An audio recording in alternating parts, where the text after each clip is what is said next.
tidak, bye-bye Dragon, bilang bye-bye. Ya ampun, lucu banget.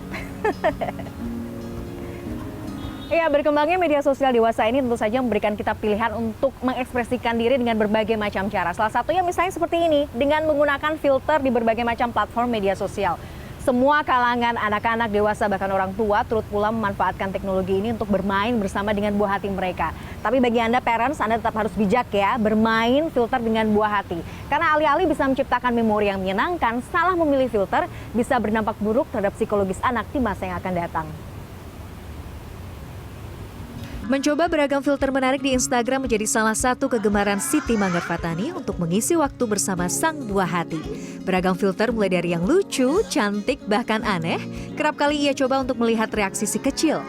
Meski begitu, ibu satu anak ini mengaku cukup selektif memilih ragam filter saat bermain dengan putri kecilnya, Zuya.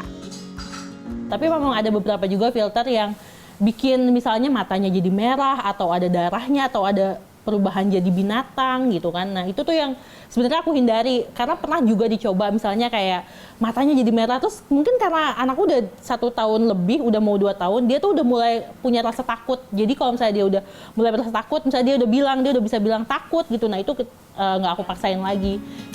Bagi Manggar, filter di berbagai platform media sosial tak hanya berfungsi sebagai hiburan semata. Media sosial juga berperan penting menciptakan memori yang menyenangkan antara orang tua dan anak.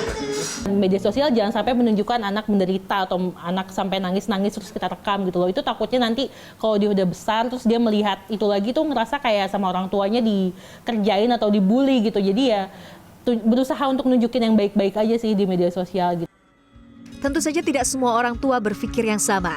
Banyak sekali kita jumpai reaksi anak-anak yang menangis bahkan histeris saat bermain filter bersama orang tua mereka. Menurut psikolog anak dan keluarga Samantha Elsner, mengunggah emosi anak yang tidak menyenangkan di media sosial sejatinya bentuk pelanggaran atas privasi anak. Kita perlu tahu dulu anak kita itu sudah di tahap usia yang mana nih perkembangan kognitifnya.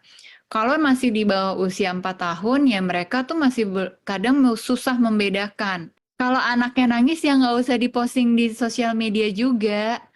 Karena itu kan melanggar hak privasi dan bagaimana anak merasa nyaman ya. Dalam jangka panjang, kebiasaan menggunakan filter yang membuat anak tak nyaman atau takut bisa memicu trauma yang akan berdampak buruk terhadap kesehatan mental buah hati.